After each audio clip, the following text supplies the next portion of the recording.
Alors, puisqu'on s'est présenté un petit peu entre nous, je ne veux pas insister lourdement sur mon parcours personnel, mais je dirais que d'abord, la première chose, c'est que j'ai plaisir à vous retrouver, puisque j'ai participé à cette communauté il y a un certain temps, je m'en suis éloigné, et je remercie particulièrement le président Ramos et notre ami, Rémi Sarr, excusez-moi, mais j'ai mon propre, et notre ami Chafaï, de m'avoir invité à participer à ce débat sur un sujet qui est vraiment extrêmement important, mais dont je voudrais tout de suite situer un petit peu la problématique.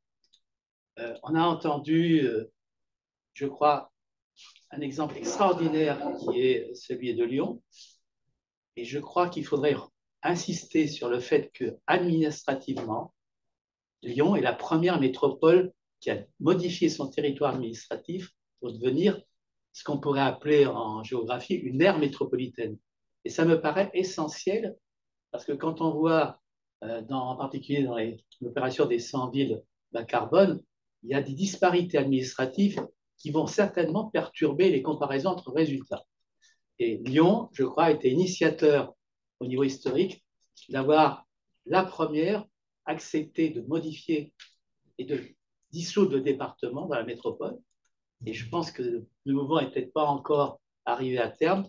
Il y a peut-être aussi une extension au périmètre avoisinant, tout au moins dans les démarches participatives, comme ce qui a été indiqué. Et ça me paraît absolument indispensable. On ne peut pas trop dissocier un facteur par rapport à un autre. Et si j'ai accepté avec plaisir de venir vous parler aujourd'hui, c'est que j'ai une expérience un peu douloureuse, moi, de ces problèmes de développement durable qui sont trop souvent pris de façon unidimensionnelle. Moi, j'ai participé en son temps à la première certification de mon entreprise 14001. C'était dans la prolongation des certifications 9001. Et je dirais que le résultat, j'étais fier de l'avoir mis en route. Je suis moins fier du résultat parce qu'on a instrumenté l'environnement au sens de on est 14001, donc on sait ce qu'on fait. Ouais. Le changement pour le Kidam n'est pas si manifeste que ça. Et on peut se demander si on ne s'épuise pas des fois à vouloir poursuivre des procédures dites vertueuses et qui ne sont qu'à faire valoir, mais certainement pas une modification du fond. Alors pourquoi je dis ça? Parce que, grosso modo, et ce milieu des développement durable est quand même un milieu relativement petit, il y a notre collègue d'Algoé qui nous explique les mérites de la RSE. Moi, j'ai contribué avec Christian Rodag à définir la norme RSE 26 000. Et je dirais que les travaux initiaux de ça, c'était un document qui s'appelait SD 21 000 et qui insistait lourdement sur la non-réification de la RSE. Donc, il n'y a pas la gestion de projet, la gestion environnementale, la RSE, et maintenant, on va avoir la résilience, mais surtout avec ce qui s'est passé dans le Nord à l'heure actuelle, en ce moment. Et je dis, on est dans une situation qui nécessite une vision, alors, certains diront c'est une tarte à la crème, et d'humanisme, c'est-à-dire comment fait-on pour avoir, et je pense que la personne de la ville de Lyon a bien insisté sur la notion de comment est-ce qu'on peut écrire un récit collectif qui fasse que tout le monde puisse du coup ne pas se poser des problèmes en disant ce que je fais c'est la meilleure chose, mes voisins ils font n'importe quoi, mais qu'au contraire qu'on contribue tous à construire ce récit. Et moi j'ai un souvenir pour les anciens de la maison de l'ingénieur général Bertrand qui m'avait fourni une sentence qui me paraît extraordinairement active, qui est une organisation, ce n'est jamais rien que la vision partagée des objectifs communs. Et on voit bien la distinction qu'il y a, c'est les finalités qui font un projet, c'est pas la méthodologie ni les agissements d'un certain nombre de gens qui, bon, voilà. Alors, je suis à un âge où je peux me permettre d'avoir un langage relativement transparent, et disons, je prends peut-être pas tout à fait les précautions qu'il faudrait pour avoir un discours consensuel. Alors, là, l'exercice auquel on va se livrer, c'est un peu ça. Vous allez me dire, mais qu'est-ce que ça vient foutre vers une charte de l'habité? Alors, comme moi, j'étais quand même constructeur dans ma carrière, moi, j'avais l'entité ou l'expression d'Aldegger, qui est quand même un sacré philosophe, qui a dit, habiter, c'est quoi, à votre avis? Il dit, c'est construire. Je me disais, c'est vachement bien. On a une RSE au niveau des entreprises de construction qui est vraiment fondée sur des savoirs autres que la technique. Et puis récemment, vous avez tous entendu parler de Bruno Latour, qu'on aime ou qu'on n'aime pas. Et lui, il a dit que habiter, c'était peut-être pas forcément construire. C'était peut-être des choses plus soft, d'apprendre, de pratiquer en commun. Enfin, alors, c'est tout ça quoi, que je me suis dit, ça vaut quand même le coup de réfléchir à ce qu'est l'habiter, parce que c'est peut-être l'expérience commune la plus partagée. Nous sommes tous en train d'habiter quelque part, sauf peut-être les gens de réseau qui, eux, s'imaginent virtuellement vivre un monde différent, déconnecté du réel. Mais je ne sais pas s'ils auront un grand avenir.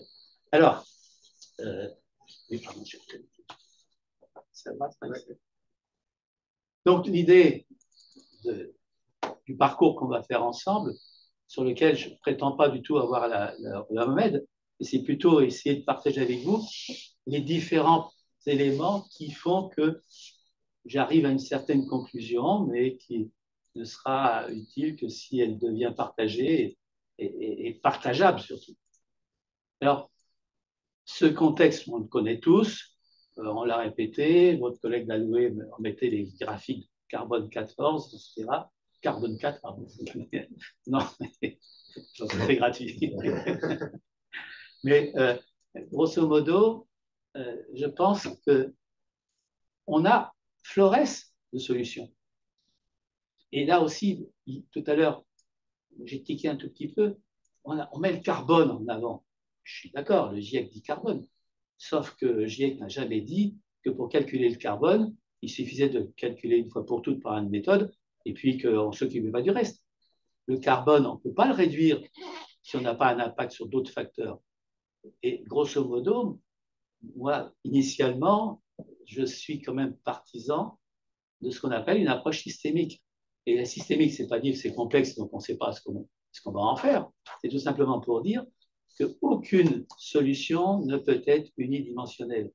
Les solutions seront un compromis entre différents choix et différents facteurs qu'on va aborder. Et ce que c'est d'eux qu'on a peut-être espoir de trouver quelque chose. Alors en particulier, moi je me bats depuis je ne sais pas combien de temps contre HQE, contre bilan carbone, alors qu'on devrait faire des bilans multicritères. Et Dieu sait si en mathématiques, on sait faire des modèles. Et là aussi, c'est un grand problème à l'heure actuelle. Tout le monde refuse la modélisation en disant c'est des sciences dures, c'est n'importe quoi, ça ne veut rien dire. Oui, c'est pas vécu, mais sauf que c'est au moins un moyen d'aide à la décision. Et en particulier, pour une petite gloire personnelle, j'ai contribué longuement à la création d'une chaire multicritère d'ACV qui s'appelle le Lab Environnement, qui va être renouvelée très prochainement. Et on en est à la 4e période de 5 ans. Et je pense qu'on aura formé en France, alors que chaque personne ne le sait, plus d'une quarantaine de doctorants qui ont déposé leur thèse et dont on ne se sert pas du tout à l'heure actuelle, parce que ces résultats scientifiques sont estampillés du mode de financement privé. Bon, c'est dit en passant, mais je crois qu'il faut avoir la non-censure. Alors, par rapport à ça, donc, si on revient à notre question, à votre avis, habiter, est-ce que c'est seulement user d'un lieu? Et vous comprenez bien que ma réponse, a priori, c'est qu'il faut aller au-delà de ça et qu'il faut essayer. Alors, j'ai cru comprendre que certains d'entre vous n'étaient pas forcément partants pour une planification écologique, mais comme c'est le mot qui va diriger nos politiques pendant les années qui viennent, je pense que c'est l'occasion quand même de rêver, de réfléchir. Alors, vous parliez de méthode, moi aussi, on pourrait citer la RCB, la rationalisation des choix budgétaires. Non, ça ne vous dit rien. C'était une expérience extraordinaire qui était attaché à la planification. Il n'était pas écologiste encore. Alors, l'idée, c'est de recourir aux bonnes méthodes de la FAB. Donc, je dirais, est-ce qu'on ne peut pas faire un FAST à habiter? Comment? Comment on fait? Oui. Il faut d'abord aussi se poser le pourquoi. Donc, l'amont et l'aval.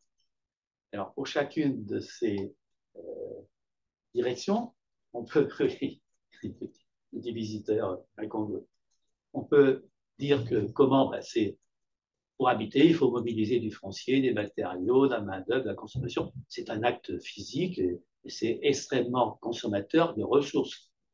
Et là, on voit bien pourquoi ça devient quand même préoccupant dans nos problèmes d'écologie. Habiter, si c'est construire, c'est aussi dissipateur d'énergie. Alors pourquoi on fait ça? Ben, en fait, on va faire ça parce qu'on va bénéficier, habiter, c'est pour bénéficier d'une capacité à travailler, d'avoir des aménités, même si le mot est ancien, mais peut-être un petit peu trop traduit d'américain, mais c'est toutes les disponibilités qui font qu'on peut faire plus que ce qu'on ferait tout seul, les capacités de formation et d'avoir en fait un cadre de vie. Alors, cette vision méthodologique, si on peut dire, mais c'est un peu pour chercher la provocation, c'est une logique statique. Bon, voilà, on va dépenser de l'énergie parce qu'on va dépenser de la matière, parce qu'il faut pouvoir bénéficier d'un certain nombre d'intérêts. Et je crois que c'est ça qui fait le blocage à l'heure actuelle de nos problèmes. Tant qu'on les réifie, on ne s'en sort pas. En fait, quand on réfléchit bien, la construction où les gens vont habiter, qu'est-ce qu'il y a en parallèle de ça dans la vie, le cycle de vie de l'habité? Ben, il y a tous les problèmes de mobilité. On raisonne construction, mais je ne sais pas pourquoi, en France, on dissocie les infrastructures de la construction. Les Américains sont beaucoup plus pragmatiques. Le génie civil, l'équipement autoroutier ou d'infrastructures de réseau et le bâtimentaire, ça s'appelle construction avec un grand C. En France, on distingue le bâtiment des travaux publics. Mais on ne peut pas habiter s'il n'y a pas une réflexion sur tout ce que ça induit en déplacement. Et je n'ai pas mis infrastructure, j'ai bien mis mobilité. L'autre élément aussi qui est vraiment absolument prégnant, c'est habiter, oui, mais avec quelles ressources il reste à vivre, avec quelle capacité, quelle solvabilité. Et c'est vraiment des questions qui sont prioritaires. Alors, à l'heure actuelle, pour faire un petit peu, là aussi, dans mon esprit de provocation, on dit on ne construit plus de logements sociaux en France. Et alors, la réponse est ah ben oui, il nous manque des financements. Donc, grosso modo, on arrête de construire puisqu'il n'y a plus de financement. Et je trouve que c'est une attitude assez extraordinairement passive de ne pas s'interroger en se disant mais après tout, pour rendre solvable, il faut peut-être qu'on réfléchisse à d'autres manières de construire, d'autres formes d'habitat. Il y a toute une réflexion sur le produit. On voit bien que ce n'est pas seulement un problème d'éco-conception en disant il faut construire avec moins de carbone. On va pouvoir mettre des matériaux biosourcés, mais ça ne va pas résoudre l'empreinte carbone de nos bâtiments. On en manque et il faut construire. Mais l'idée, c'est de construire avec cette vision qui est beaucoup plus anxieuse des rétroactions de l'objet physique. Et donc, c'est cette problématique-là qui, moi, à mon avis, derrière l'habiter, il y a plus que construire, il y a quelque chose qui parle de la relation de l'individu à la collectivité. Et je pense quand même, ce qui arrive directement après, c'est le territoire. On ne construit pas hors site, on construit toujours dans un site. Et le territoire, c'est quand même quelque chose aussi assez complexe. Donc, il faut créer une nouvelle perspective de ce problème.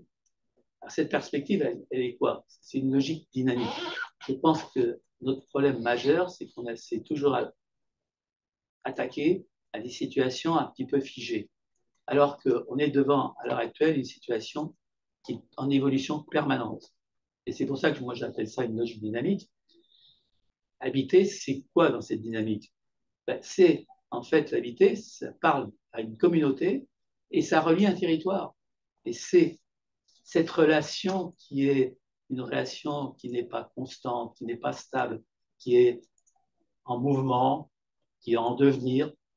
C'est peut-être ça qu'il faut qu'on arrive à essayer d'aborder pour définir quelles sont les solutions à apporter pour avoir une situation meilleure que celle qu'on connaît à l'heure actuelle. Alors, quelle est la relation en fait que l'habité met en avant? C'est la relation de la communauté et de son territoire.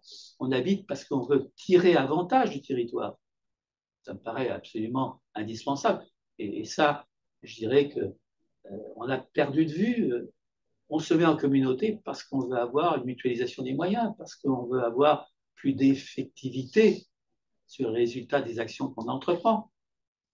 Et que ça, se tirer avantage, on l'a trop mis en avant, parce qu'on a oublié que le territoire, c'est quelque chose qu'on voit, qui est a des bornes, qui est une finitude, et qu'il n'y a pas de raison que la communauté veuille introduire un cycle davantage sans se poser la question de comment en assurer la régénération.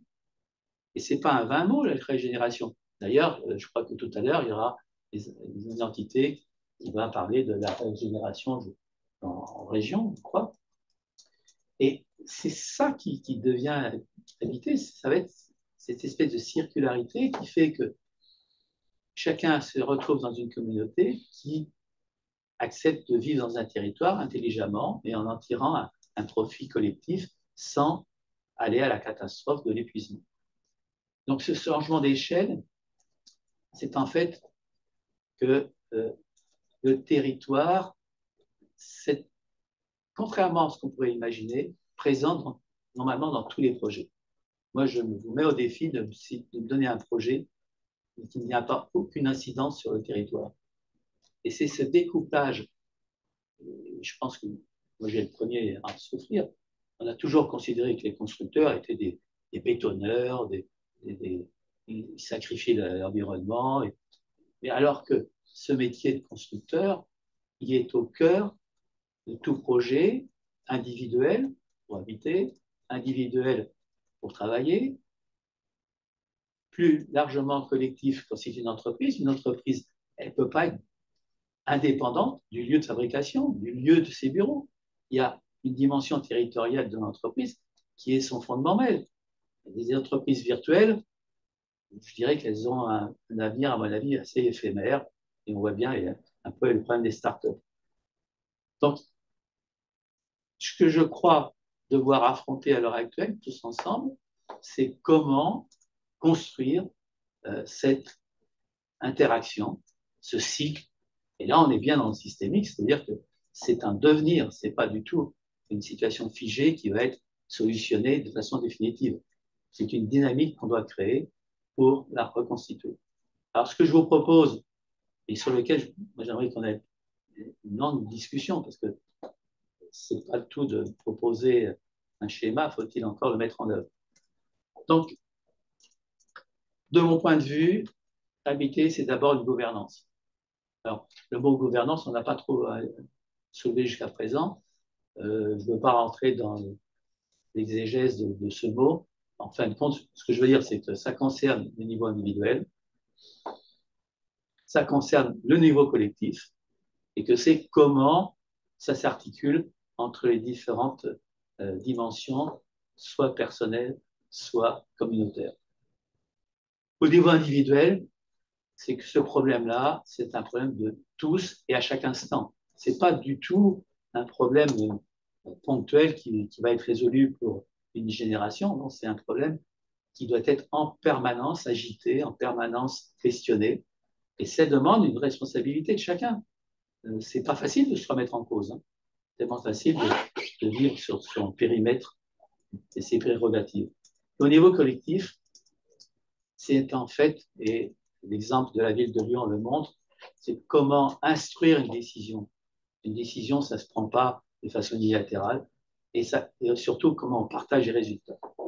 Alors, ça veut dire quoi? Ça veut dire qu'au niveau individuel, il faut une implication, et là, c'est peut-être un jeu de mots, mais cette implication personnelle, c'est d'être habité d'une conviction. Et quand je dis habité d'une conviction, c'est quand même une métaphore, mais si on ne vit pas cette conviction, non pas pour dire j'ai raison, les autres ont tort, mais pour dire on pense que c'est quand même une bonne solution qu'on peut partager. Et l'autre, ben, de côté, c'est instaurer une coopération territoriale. Alors, vous me direz, bon, tout ça, c'est des mots. Comment fait-on?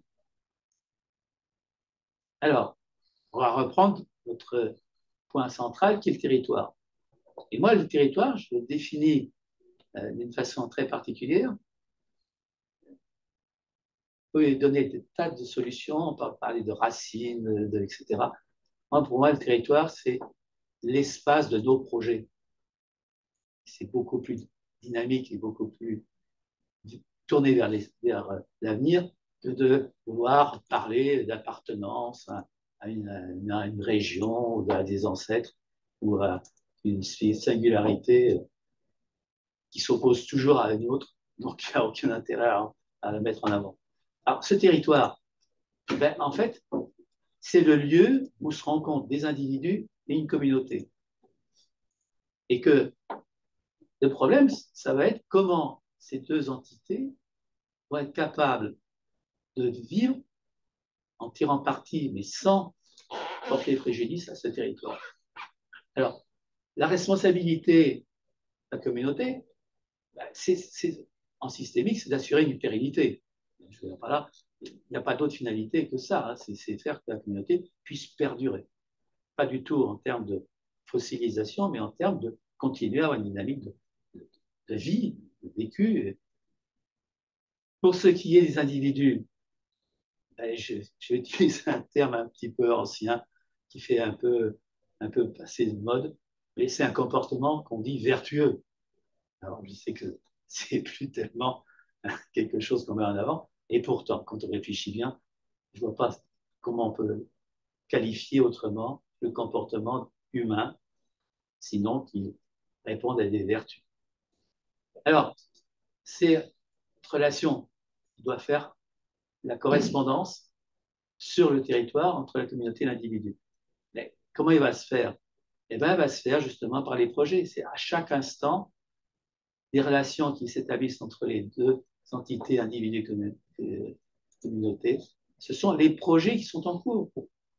Et ces projets, ben, on va chercher à faire en sorte qu'ils permettent la circularité entre ces trois entités.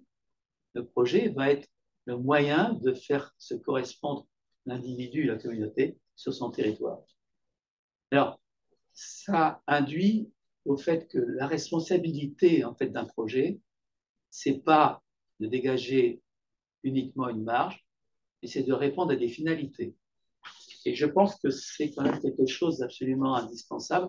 On a trop oublié qu'un projet, c'est d'abord initié par une finalité collective, à l'initiative d'un individu, mais pas du tout pour, grosso modo, être réifié en termes de projet. Ça sera un produit, puis, le produit est bon, puis on s'arrête là. Non, c'est de répondre aux finalités.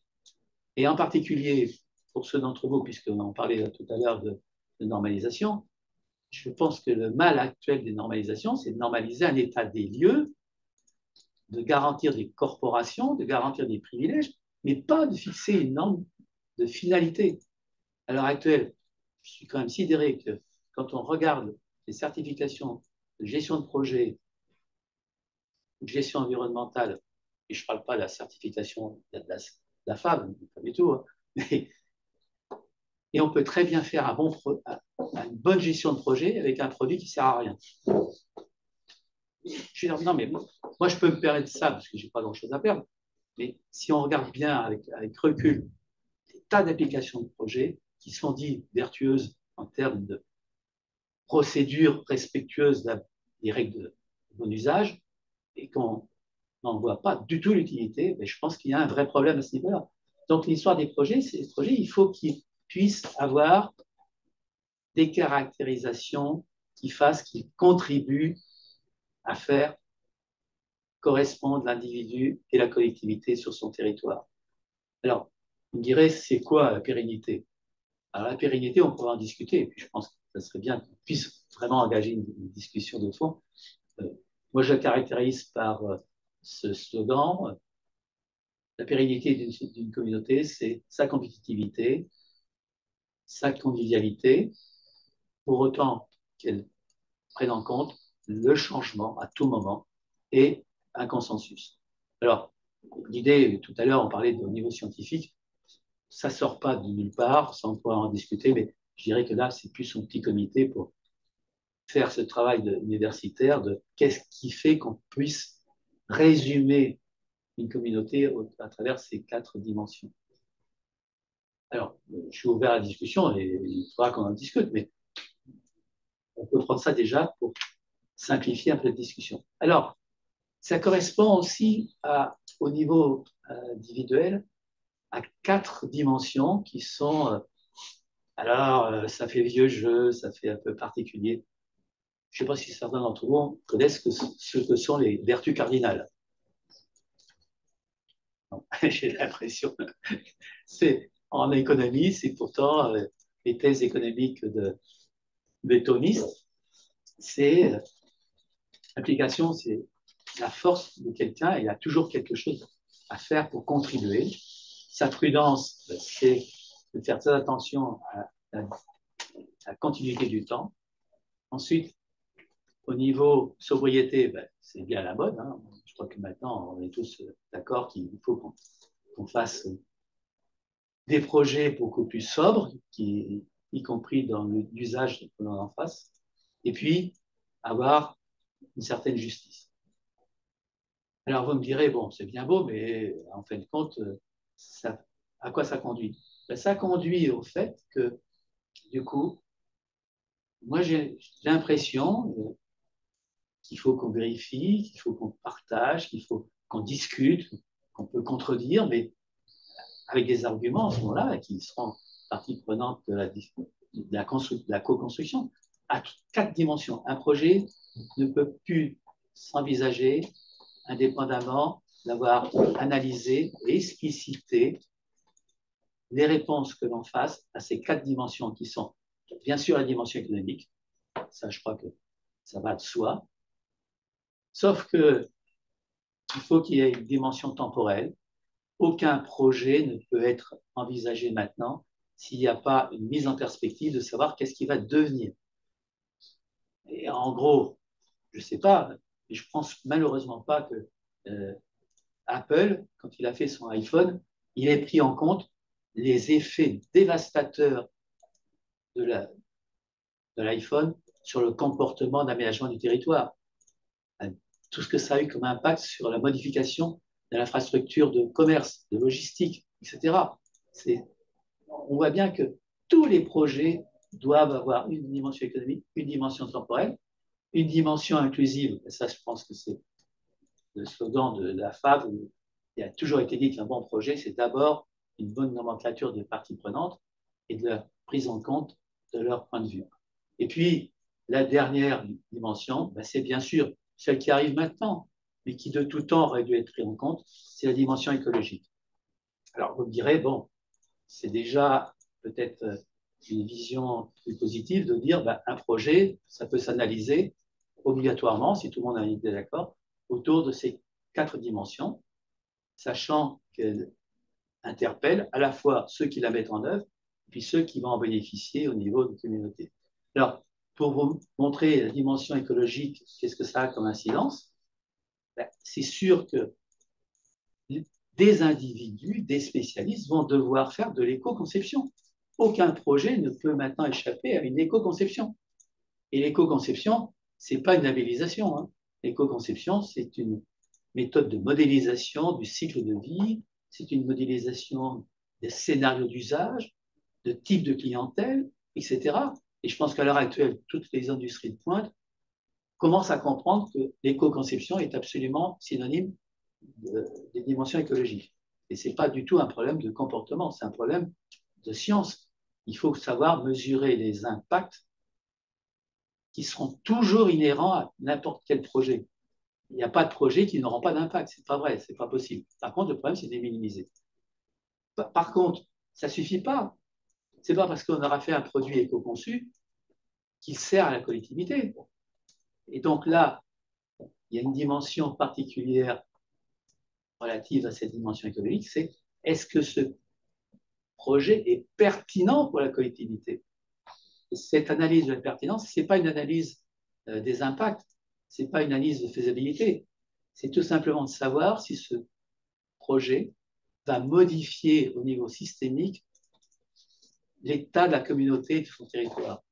C'est cette évolution, si elle est positive, ou au moins si elle ne dégrade pas l'état existant, et une pertinence.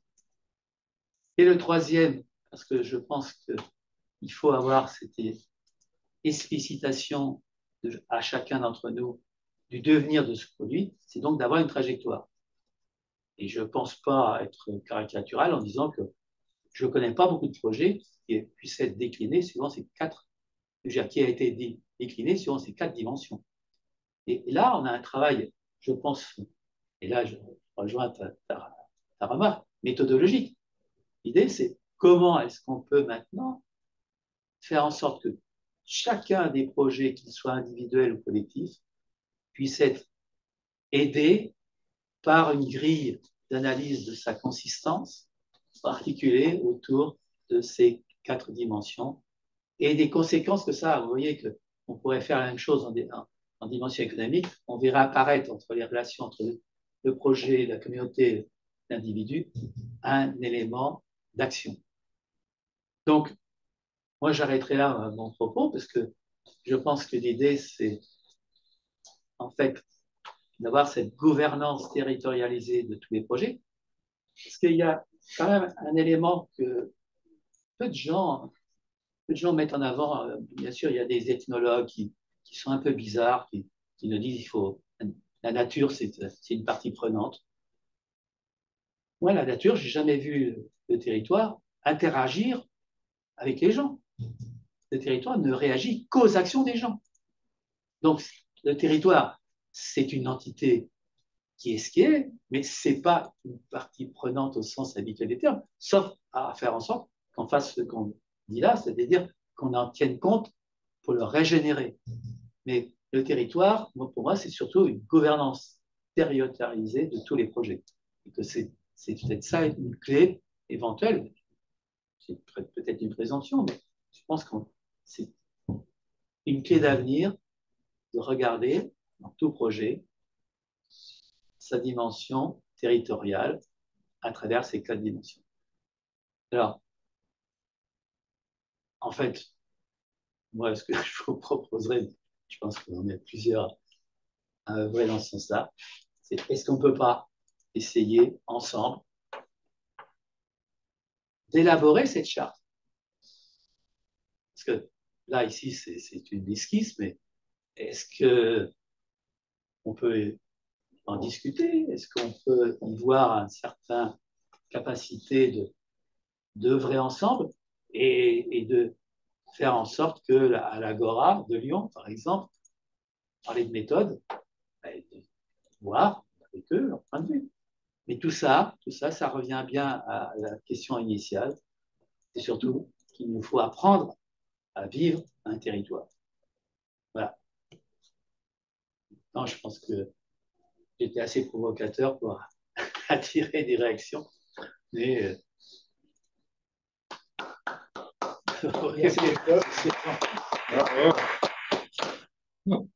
Alors, est-ce qu'il y a des réactions dans le sujet? Sortez-vous de première, Pierre qui est ici, Pierre Morisseau. Oui, tout à fait d'accord avec ce que tu dis, Christophe, mais je pense qu'on a déjà eu l'occasion de mettre en place des moyens pour essayer de chercher, parce qu'à un moment donné, on arrive avec des options. Et puis, et notre vrai problème, quand on conduit une action, c'est d'essayer de faire le bon choix. Et à l'époque, on avait appelé ça l'efficience. Je réponds? Oui. Non, alors, juste, l'efficience, je pense qu'on y avait contribué pas mal. L'efficience, pour moi, il y a deux appréciations d'efficience. Soit l'efficience financière d'un projet, soit l'efficience qui, moi, je le prends à l'origine au WBCSD, qui est le rapport entre les avantages acquis sur les inconvénients générés. L'efficience, c'est un rapport. Comment? sur celle-là qu'on avait travaillé. Oui, oui, mais je veux dire par là, pour beaucoup de gens, l'efficience est restée l'efficience financière. Alors que l'efficience qu'on en entend, c'est ce rapport entre service rendu par l'objet du projet par rapport aux inconvénients qu'il va créer. Parce que là aussi, je pense que c'est une espèce d'illusion. Aucun projet ne peut être neutre. Tout projet a des inconvénients. Ça, il ne faut pas se leurrer. Sinon, les externalités, ça va toujours exister de tout temps. Le problème, c'est comment on peut faire pour réduire les externalités. Donc, pour moi, la question de l'efficience, et là, je partagerais bien sans problème cette efficience. Là, j'avais ça un peu autrement à l'heure actuelle parce qu'il y a ce quiproquo pour beaucoup de gens. Efficience, c'est financier, encore une fois. Mais l'efficience, ça doit s'analyser au démarrage d'un projet, pas quand on a différentes options. L'idée, c'est de faire en sorte que le décideur, parce que tout projet a un décideur, quoi qu'on dise, quoi qu'on fasse. Sinon, je vois comment on ferait pour arriver à avoir un résultat tangible.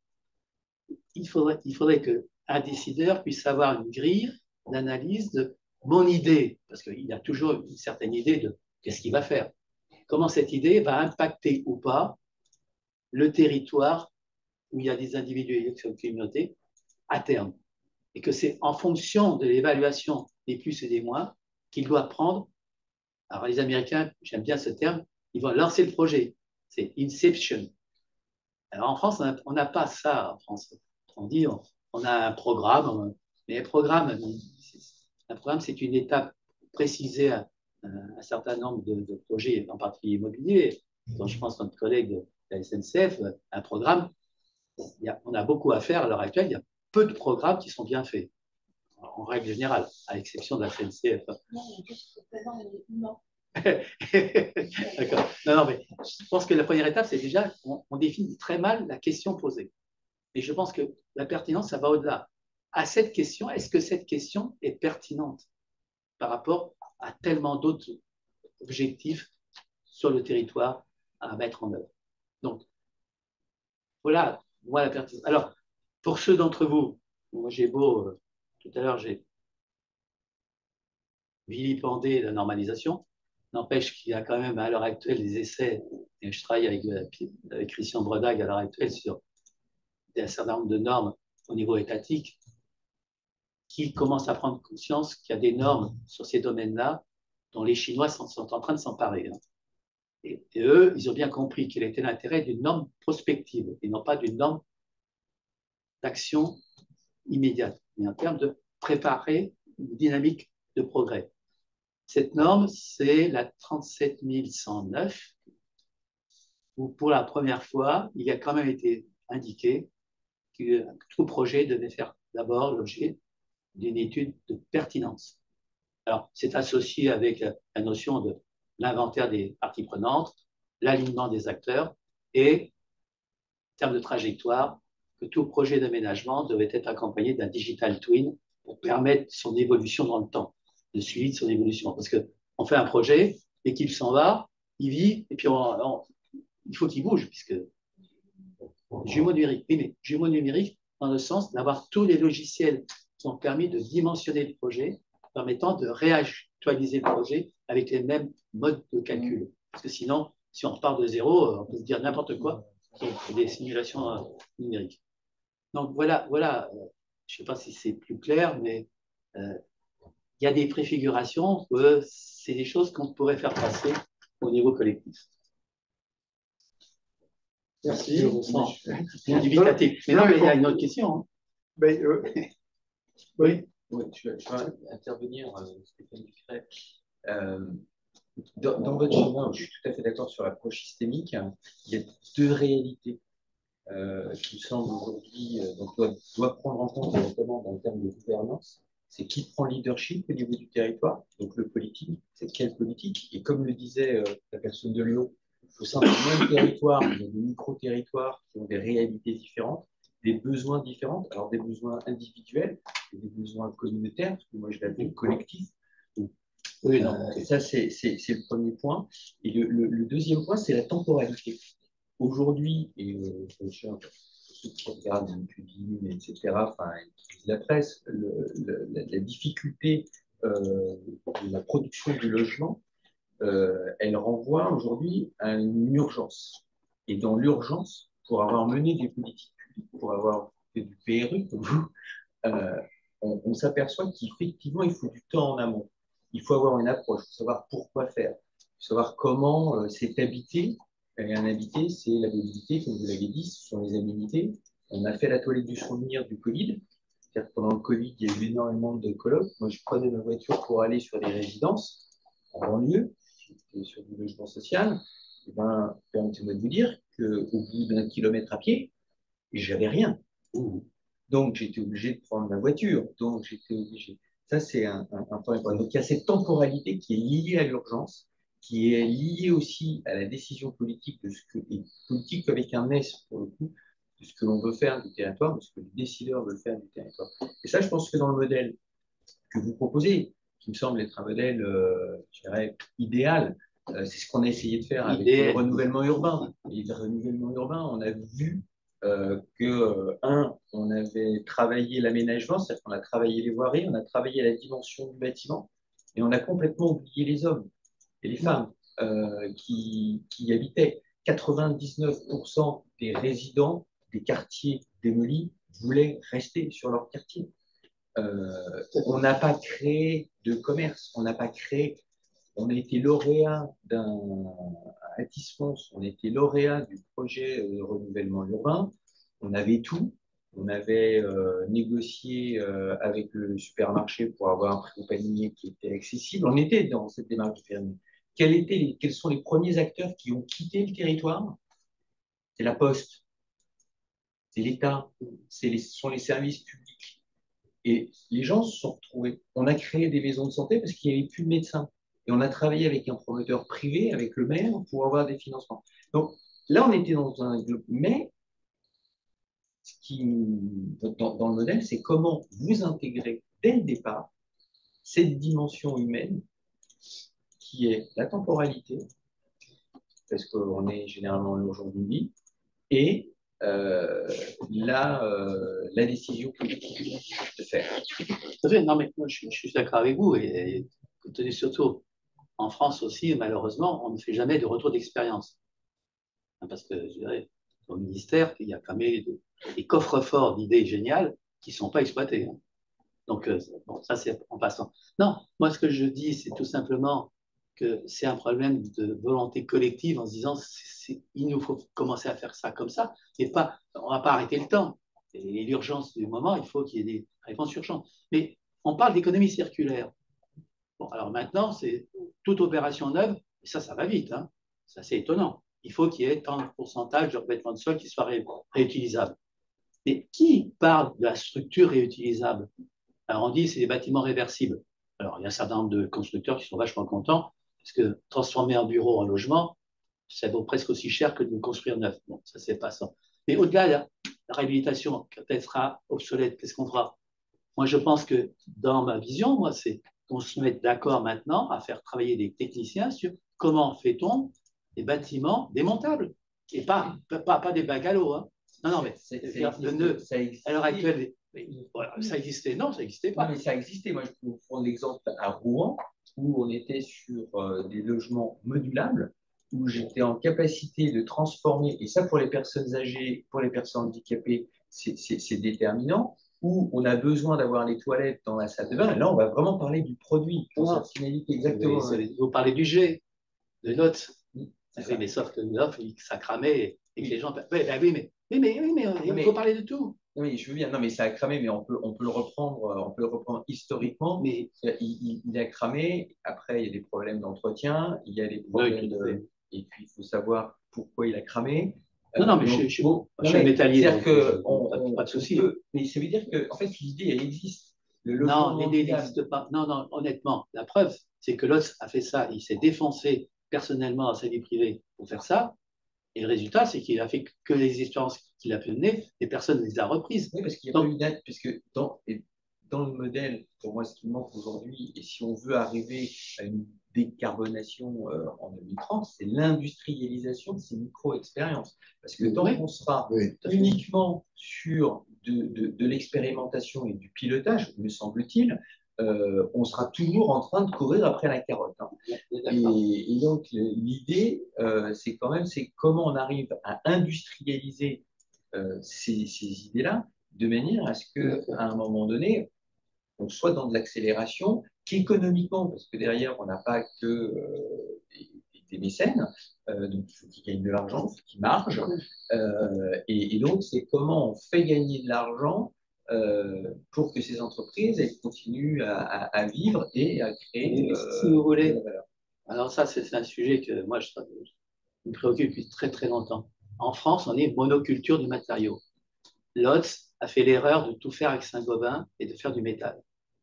Vous avez les bétonneurs qui ont tout fait, sauf qu'ils se font couillonner, entre guillemets, à l'heure actuelle par le bois, où c'est quelqu'un d'extraordinairement intelligent qui a su profiter d'un élan conjoncturel favorable.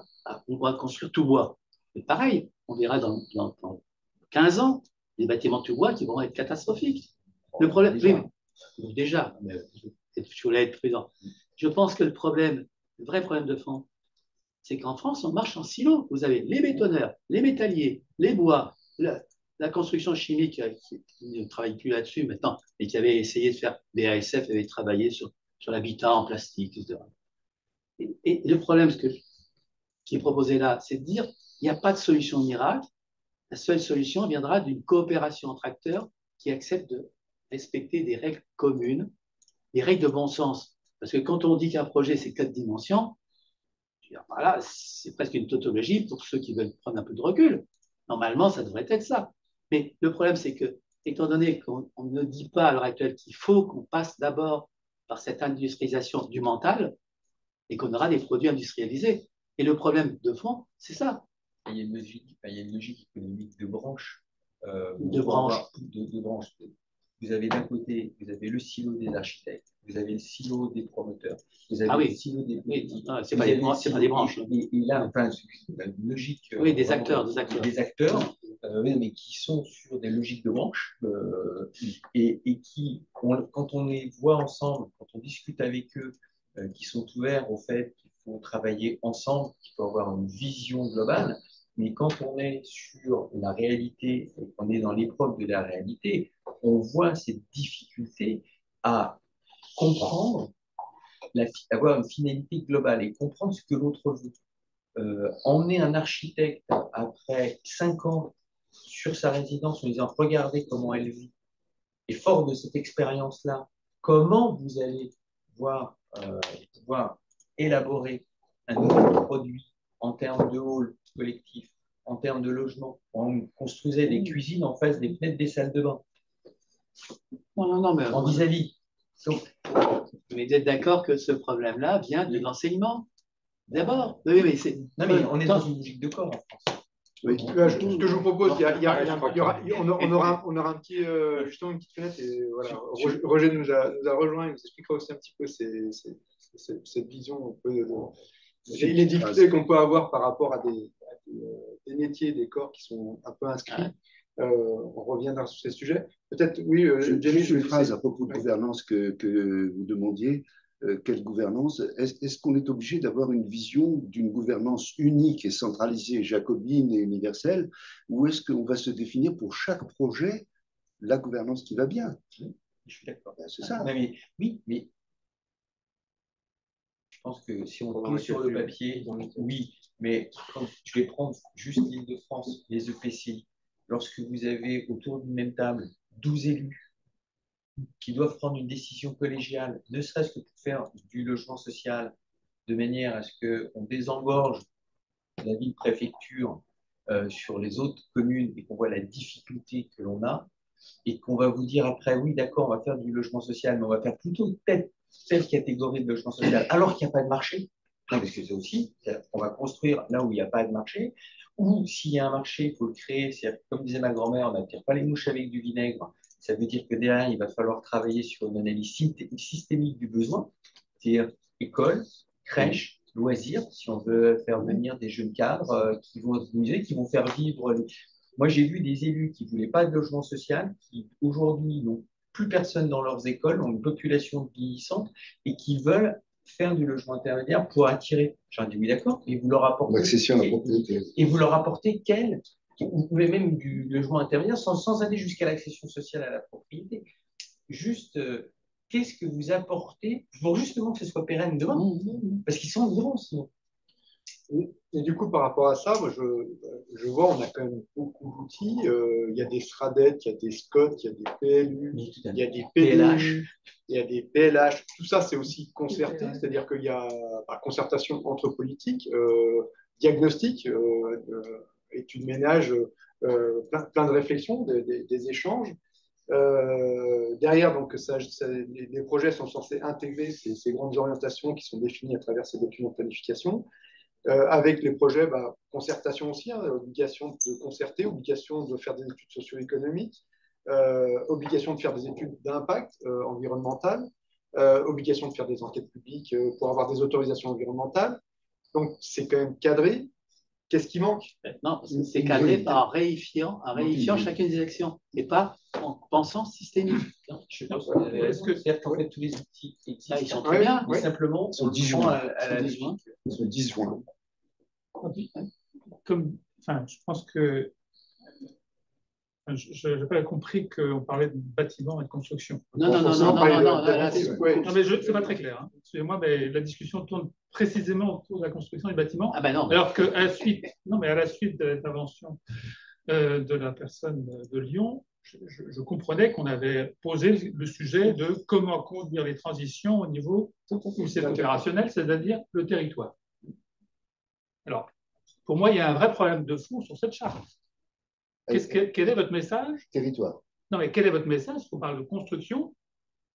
Est-ce qu'on parle de n'importe quel projet qui peuvent être la création d'une MJC dans laquelle la dimension construction n'est pas le problème? Le problème, c'est pas ça. Le problème, c'est autre chose. Non, mais attendez, laissez-moi finir.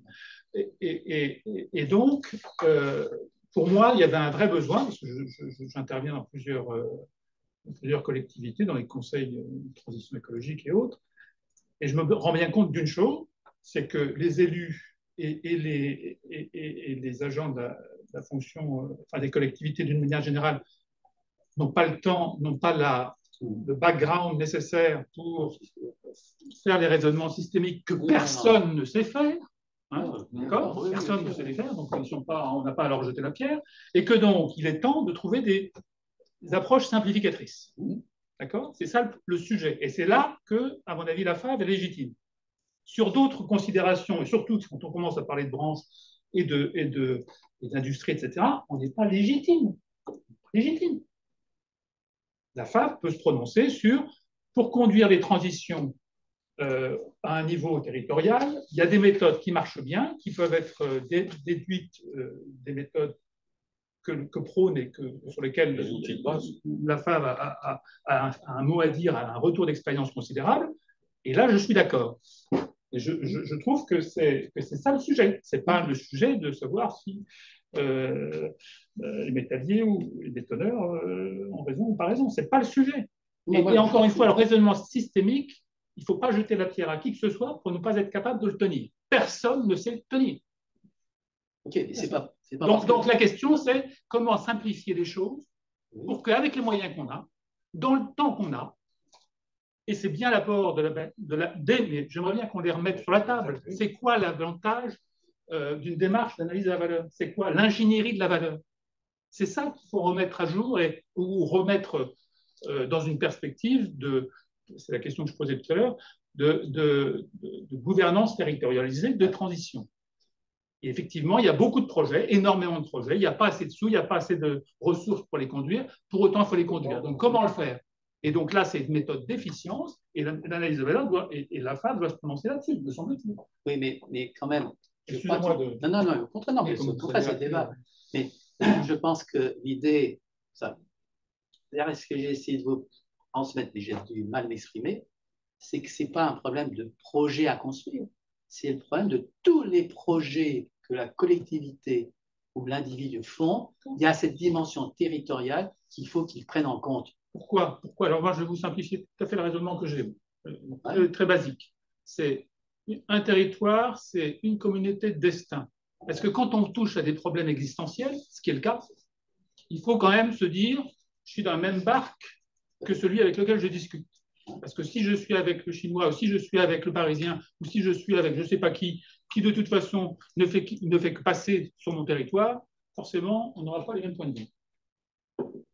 Oui, mais c'est donc une méthode, je dirais, enfin, c'est communauté de destin. Effectivement, on dit tout et on dit en particulier dans la démarche d'analyse de la valeur les parties prenantes qui sont associées, qui sont responsables de la production du groupe de travail et qui vont chercher en tant que de besoin, et sans qu'ils soient membres du groupe de travail, des experts qui vont faire le bilan carbone, qui vont dire quels sont les coûts, qui vont dire, etc. Oui. Et sans pour autant être partie prenante eux-mêmes du groupe de travail n'est pas expert. Mais là, grosso modo, mais je pense que c'est bien, on engage le débat. Je pense que je suis comme vous. C'est vrai que la systémique, c'est pas simple. Et par contre, dans la systémique, il y a des invariants. Ça, vous ne pourrez pas le démontrer autrement. Dans la systémique, il y a des invariants. Il y a quand même la littérature scientifique là-dessus. Donc, l'idée, c'est ces invariants. Pour moi, cette notion qu'un projet a 4 dimensions et qu'il faut le respecter, c'est un invariant systémique. Et je suis d'accord qu'après, pour le mettre en œuvre, il faut bien réunir les parties prenantes, vous demander. Mais l'idée, c'est qu'il y a des invariants systémiques dont on ne peut pas faire l'économie. Et ça, apparemment, vous n'êtes pas tellement favorable à ça, a priori. C'est pas ça. Je dis que le problème des gens qui s'en occupent dans les territoires, c'est pas ça. Ah ben non, ça c'est autre chose. Ça dépend ce qu'on veut faire. Si on veut les aider ou si on veut modéliser un système non, mais justement, un système ne va pas se modéliser. C'est la grosse erreur de la systémique modélisatrice. Là, c'est une approche systémique. Et l'approche systémique, ça va jusqu'à la condition humaine. Quand je vous ai mis là, ici, les 4 dimensions, j'aimerais avoir une discussion plus approfondie sur que vous puissiez dire que c'est une simplification systémique et qu'on ne sait pas comment sont les vertus individuelles. Parce que ça veut dire que c'est toute la culture qui nous est propre que vous remettez en cause. C'est des invariants qui existent et sur lesquels, moi, je pense qu'on peut fonder des méthodes modernes. Il ne faut quand même pas déconner, quand même. Ce n'est pas l'urgence de la question actuelle ne doit pas faire table rase des acquis d'un certain nombre de penseurs qui ont exprimé, et c'est Bruno de la Tour qui peut être horripilant à des moments, je pense que son grand mérite, ça a été ça, justement, de dire il faut apprendre à habiter, et non pas habiter, c'est construire.